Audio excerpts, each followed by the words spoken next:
kind of close to 5,000 members. We're all over the place fluctuating, but it's been one of the biggest communities related to language and culture, related to VR chat for a long time. So like I said, it's largely a social group, but we do have a focus on helping people connect through different languages. So let's go into what the name means for anybody who isn't familiar with us. We are a sign language community. So it's a community that accepts hearing, deaf, hard of hearing, mute, really anybody who cares about sign language as a medium of communication. And when you understand that it's a language that's founded by, originated by, and really continued by the deaf community, you start to understand that it's a language that carries with it a lot of cultural values as well.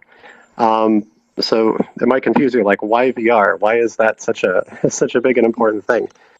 Well, VR gives us the ability to be kind of present in 3D to other people, and that brings with it the ability to much more naturally and authentically convey sign language. So we can see around somebody, we're not just looking at them on a video, when we're certainly not just simply looking at a picture in a book or something like that. So for sign language, which is a real three-dimensional language, it's very important to be able to have that. And VR has been able to allow us to have that kind of connection and communication. So I'll go down some basic points. We are one of the communities that really was large early, in that we're one of the communities that's really gotten into things like full body, index, largely because index controllers give us the ability to convey signing in a much more natural fashion compared to other controllers. And because of that, we've gotten consulted on a few different occasions about what the best method is to make things accessible, and all sorts of different things. We've had conversations with people from Valve, people from VR Chat. There's quite a bit of interesting things that have happened with us. So we've been influential in a lot of ways that are not necessarily visible to all people. But beyond just being really innovative, it's allowed a lot of people who don't have a connection to deaf and hard of hearing communities in real life to be able to connect in a virtual space. That has actually led to a lot of people taking on sign language learning for a hobby, for a class as a foreign language, and a lot of people have also taken it on professionally and are in, or I believe we might have a few people who have actually gone through at least partial, if not full completion of interpreter training programs. So it's been very influential in a lot of people's lives. But I will step back since we really got the crowd in here, and I will introduce myself. I am ShaWarmachine. I am one of the moderators for the Helping Hands community. And one moment, I've been told I have a problem with my mic.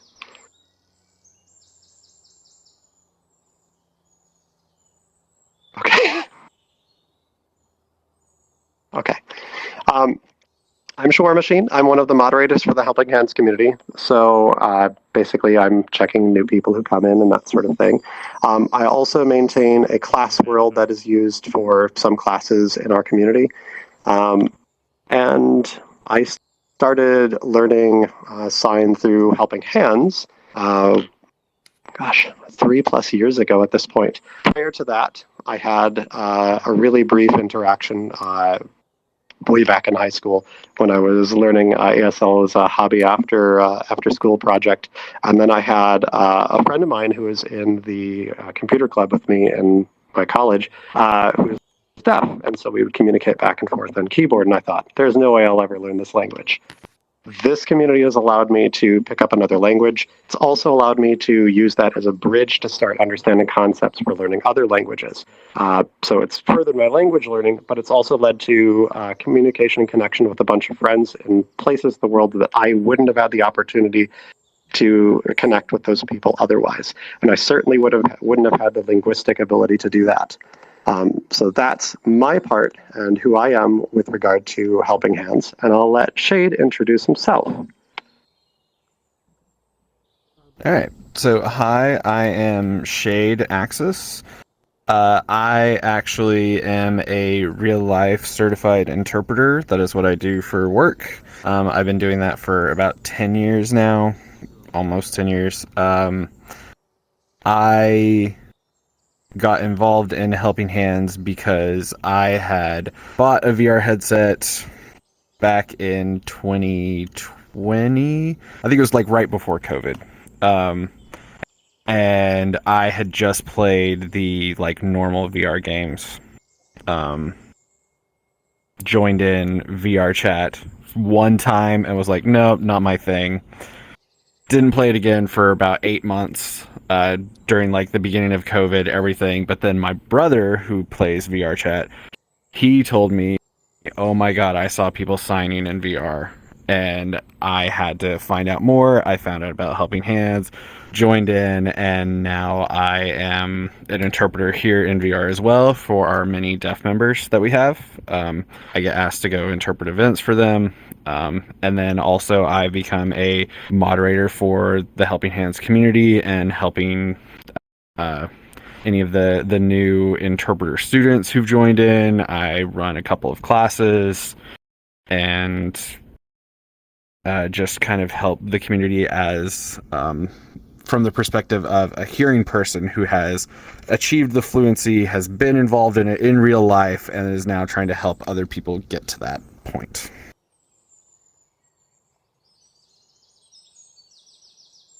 So one thing I'll point out is something that you've probably been noticing the entire time if you're looking up on stage, and that is exactly what Shade is doing. For anybody who's not familiar, you have to understand that an event like this, or really any event, remains kind of this like wall. You don't really necessarily know what's going on if you rely on sign language for communication, unless you have somebody like an interpreter or you had subtitles, closed captions, or something like that.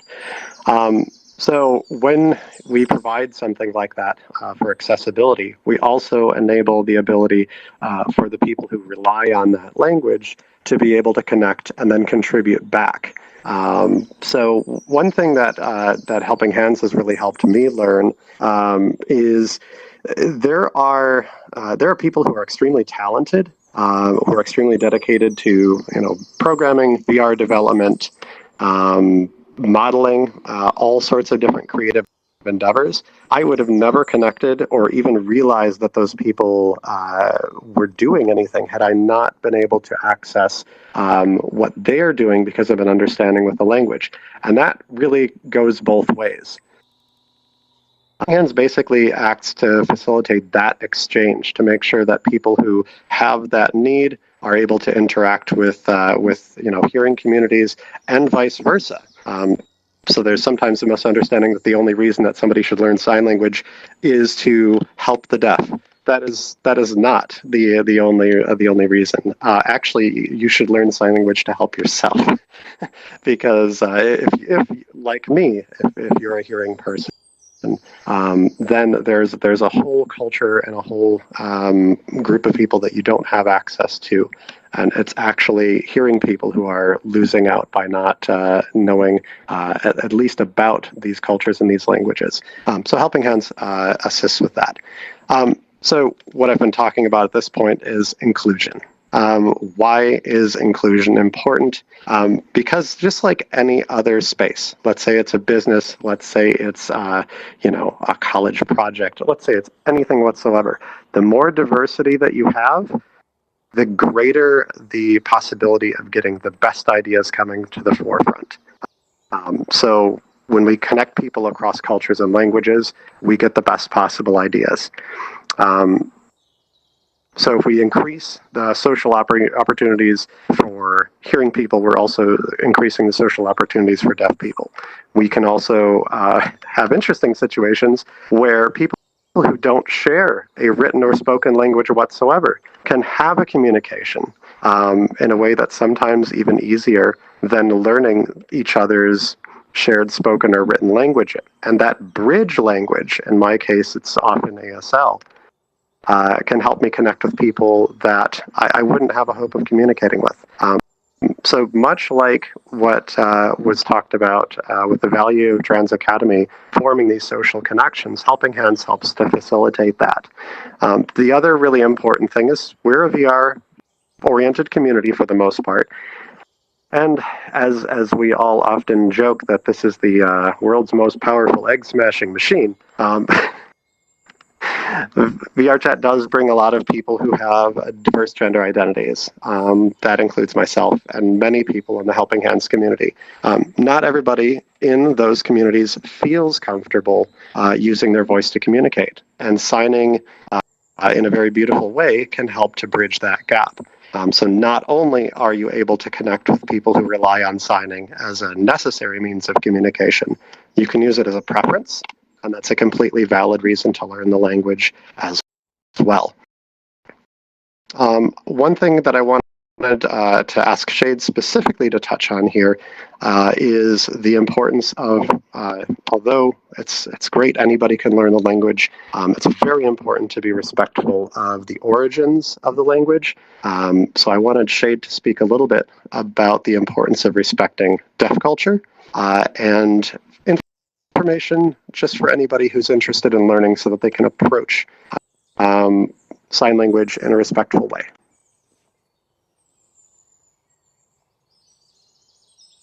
Yeah, so sign language is a language of deaf people for deaf people. It is a natural language for people who cannot hear, because it's a visual thing. There are many people in VRChat who choose to keep their mics off. I know, like, specifically related with this community, there's many people who have some sort of voice dysmorphia and don't want to use a voice that they feel doesn't match with their gender expression.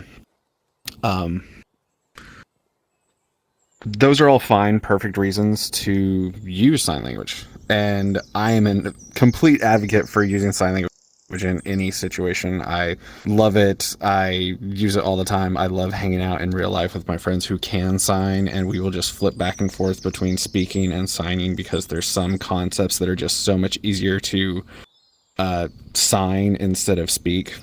But it is a borrowed language.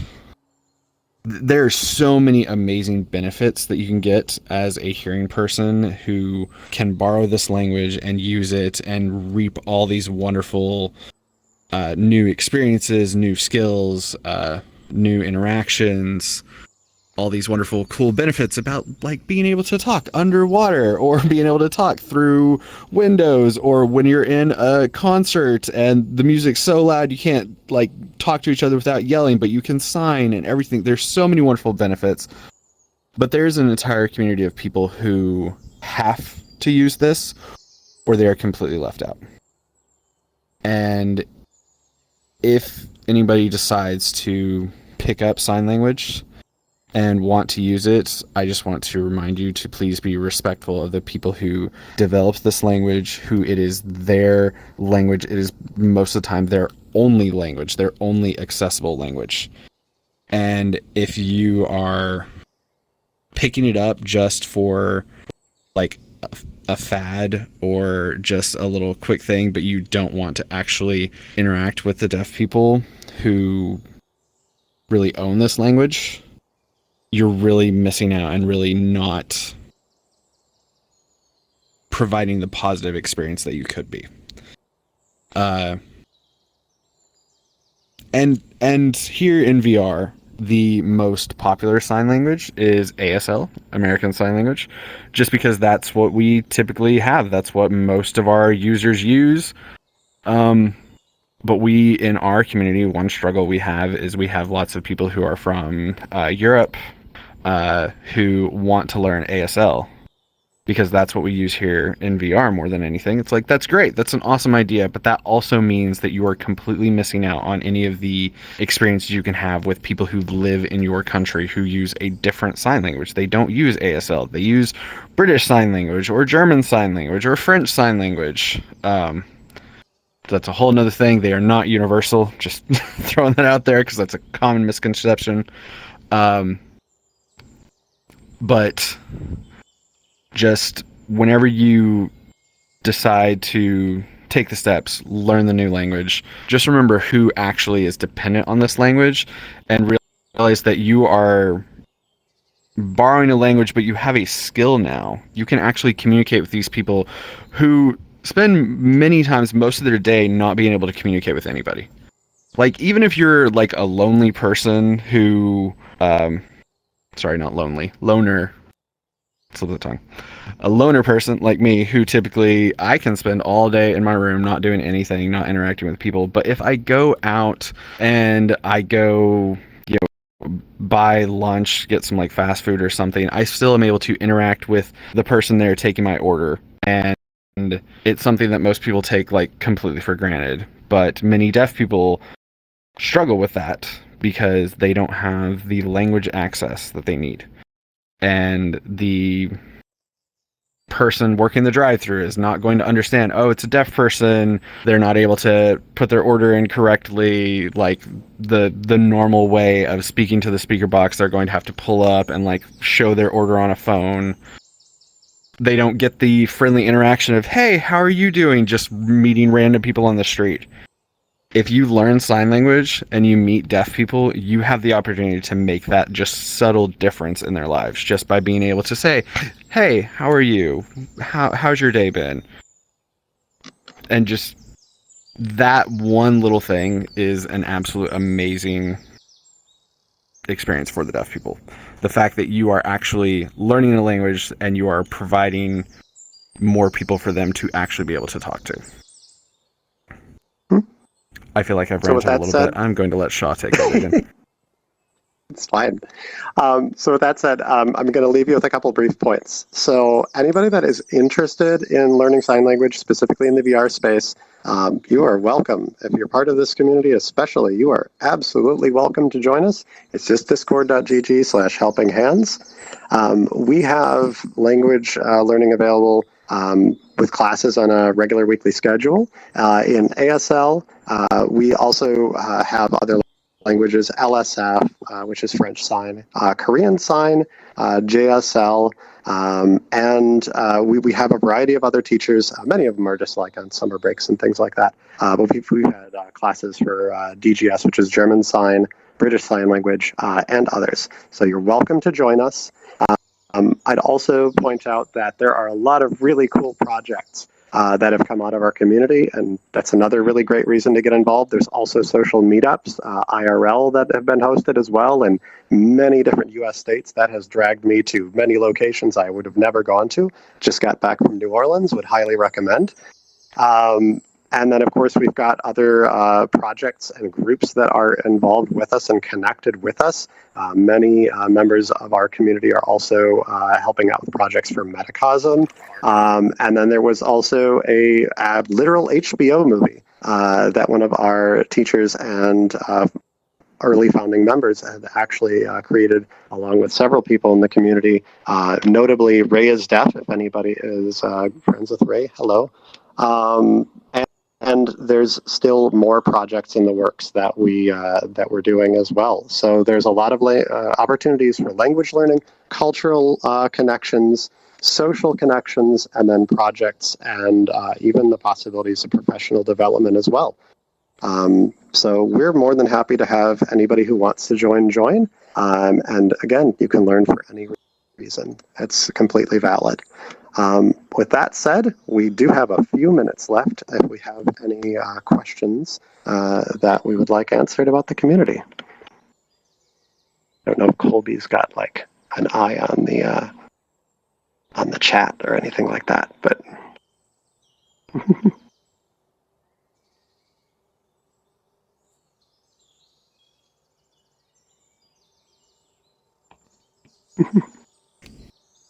all right. we do have a question right up front. I will actually point to Asheris first.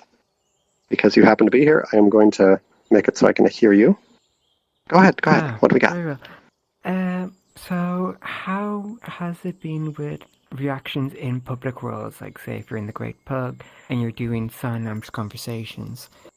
How has been the general, I suppose, reaction to that? Because I know my mother is deaf IRL, and we would go shopping together. And if I was to talk to her, I would sometimes sign, and you'd always have people just take a second glimpse. So has that been a thing you've experienced with helping hands in public worlds?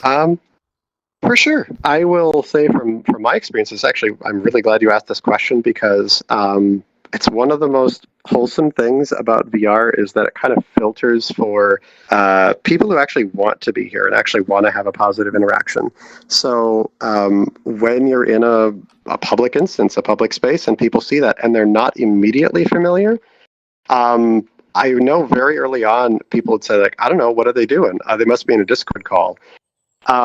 And it was kind of like my subconscious goal at that point to get more people. Like, I had this metric in my head that I wanted at least 10% of people to know what was going on so that they could inform the person who doesn't know what's going on that there's a conversation happening. And the more I've been in VR and signing in VR, I have absolutely seen an increase in that. I've seen an increase in the number of people saying, "Oh wow, hey, they're signing.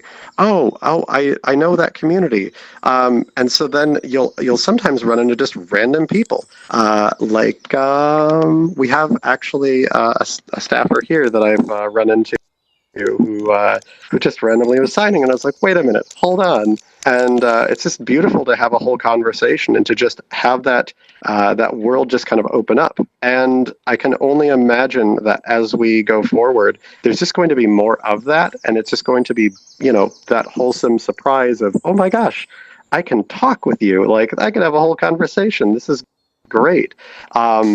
But yeah, at first, way back, definitely it was people going awkwardly, not understanding what was going on, sometimes disrupting it. But it's gotten better and better, and I don't know. I just have this hope that might translate a little bit into people having a more popular understanding of what signing is. Hopefully that answers your question. Yeah, for sure. V had a question. Yeah. Please go ahead. Alright, this is actually something I've always questioned. When someone is naturally deaf, is it even possible for them to learn sign language? Like, if they were born deaf? Shade, I'd love you to answer that one, if you don't mind. So, sorry, say the question again.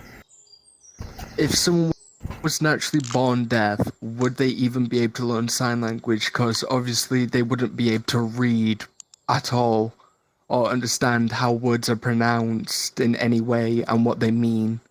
So they wouldn't understand what sign language would mean. So you've got the complete, opposite idea. It's the sign language is the natural language because it's all visual. So a person who's completely deaf, born and raised deaf, can't hear anything, they're going to miss out on all the spoken language. They're going to miss out on all of, how to pronounce words, all that kind of stuff. But learning sign language, whenever they're able to recognize that this specific hand movement, gesture, everything means this specific thing, they're able to start developing those neuron connections, and they're able to start developing that language. And again, it's all visual. So it doesn't require any sort of auditory process for it. That's why sign language is the natural language of the deaf. Because there's a really cool, it's all visual. There's a really cool thing called baby sign, which a lot of people are aware of. And it's something that Yep, something that people know about. It's basically, you can think about it as a simplified variation on ASL. And what's neat about it is, obviously, children learn to vocalize in like proper spoken words after they would be able to already start understanding visual signs and even sometimes signing back. So the cool thing about baby sign is it's actually a method of kind of kickstarting language learning, and language learning is this extremely powerful thing that allows for just development of general intelligence and understanding of concepts. So it's really powerful for actually anybody to learn sign because it helps you connect concepts in your brain in a slightly different way. And that helps you think in a more complicated and nuanced way. So it's very good for language learning generally, and it's great, for kids developing general intelligence as well. Great question, by the way.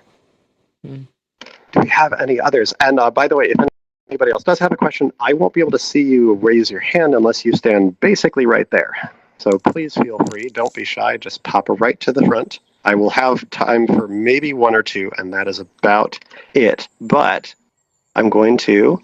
I don't know who is first. I don't know if we need a rock, paper, scissors. I was over there. I didn't know you had Avatar hiding on. Sorry. Yes, I have to do it for performance. I would ask that you go right ahead. Thanks. Okay, so this is something that I've heard brought up by members of the hard of hearing, deaf, and mute and selective mute community, that term has a very specific meaning and that it needs to be used in that way. I'm so glad that you brought this up because I used to have a whole blurb in my bio just taken up about this only. This is really important for people to understand. I emphasize that it's completely valid to learn sign for any reason. It's completely valid to choose whether or not to speak for any reason if you are a verbal person. However, exactly to your point, it's extremely important to make sure that we're respectful of people who do have diagnosed conditions of mutism. That means people who are not able to speak by choice. So there are physiological conditions which cause people to be unable to verbalize, and there are neurological or psychological conditions. Those people aren't making a conscious choice whether or not they feel like speaking or want to speak or are comfortable in a given situation of speaking. That condition makes that choice for them. So the label of mute or selective mute or those related labels are very much something to be respected because they apply specifically to people with those conditions. Now, for anybody else who simply prefers signing or texting or whatever else and doesn't want to use their voice, generally, and I'm not going to diagnose or deny somebody a particular label or whatever, but generally speaking, the correct terminology would be something along the lines of choosing not to speak, mic off, something like that, that doesn't make use of those labels that indicate a diagnosed condition. But again, it's valid to choose not to speak. It's valid to learn sign for any reason. But it is important to respect people who have particular circumstances that provide barriers to communication and make sure that we respect that.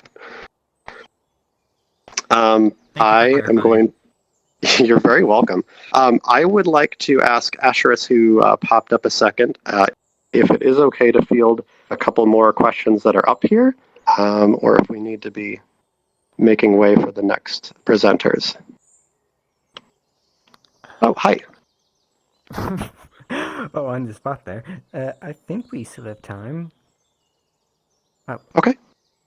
5 minutes. Yep. Got it. For sure. Then I will take one, perhaps two. It really depends on how long it takes to answer the question. So go ahead, Princess Suki. I've been wondering this, and I have it. Is it easier for someone with a really good photographic memory to learn sign language? Or is it about the That's same? I've never heard that. Would you like to answer? So, having a good memory, I think it's just going to help in general with learning anything. But with learning sign language, I don't think it's going to have any specific benefits. It's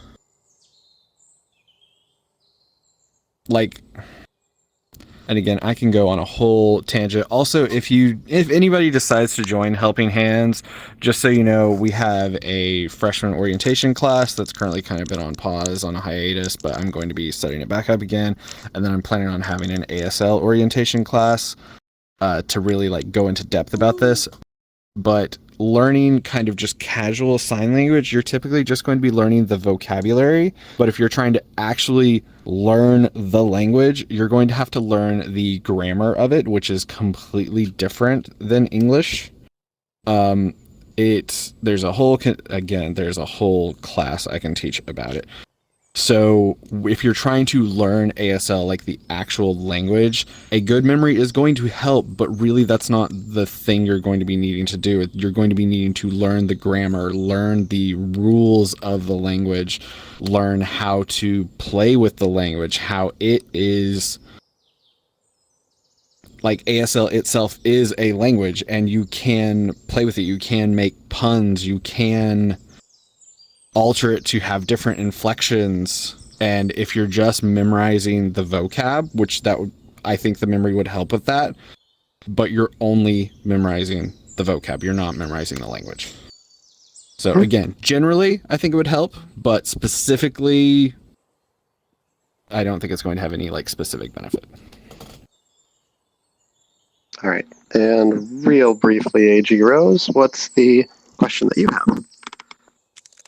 I was just curious if you guys acknowledge and talk about ASL's native origin and how a lot of like the grammar and structure was taken over from like native communities in the United States specifically. We actually have done a couple of different like cultural history kind of presentations. I don't know if we specifically talked on I think it's called commonly hand signs or hands speak.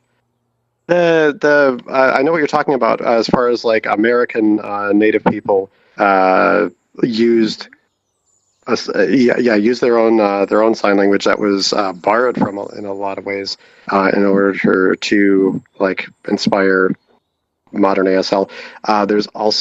There's many other ways I could take this. There's what's called BASL, which is another thing that is a result of influences culturally and historically within the U.S. So it's a very American specific question in a sense. But questions like that in history like that are actually something that I'd like to see covered in some of our classes, and I find them to be a really fascinating topic. But yeah, I'm aware of them. I don't know that we don't commonly teach that. We commonly teach language, vocabulary concepts, and some grammar. But history, of course, is something I'd love to see touched on more. But we do have resources in our Discord that point to that if you're interested. All right.